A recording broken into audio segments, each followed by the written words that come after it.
the next one we'd have is the 42nd Base Headquarters and Air Base Squadron from 1942, their Thanksgiving menu. And one of the interesting things I found, at least to me, was chestnut dressing. And that has a very interesting history, since chestnut dressing is actually pretty traditional. That and chestnut gravy has been like part of Thanksgiving tradition for a good bit. And I was actually able to find several recipes, one from 1772 and another one from 1884 for chestnut stuffing. And apparently chestnut dressing was very popular, especially with American chestnuts, until they experienced a blight in the 1940s. Yeah, I saw that as well. As I was looking up why some things on the menu have changed, and one of them was the blight, the chestnut blight, which is interesting. And this menu too actually says Virginia baked ham, which, if anybody from Virginia knows, Smithfield is basically the epicenter of hams in the United States. So if you have a Virginia baked ham, it was more than likely from Smithfield. Well, the next one is actually from a fort here in Virginia. It's Fort Eustis, right down the street here, right down Newport News Way. And it was for the Battery C 5th Anti-Aircraft Squadron. They were a coastal artillery group down that way. And this one's really interesting, I think, and it's from 1942.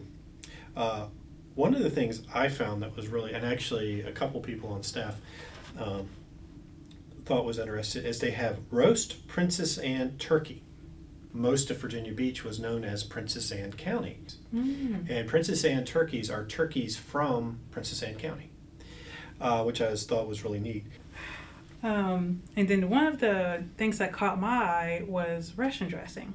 Oh, yeah. Within the menus, you see French, or especially in the 1960s, you see Thousand Island dressing. And sometimes people get Russian dressing and a Thousand Island confused or consider them the same, which they're technically not. Yeah.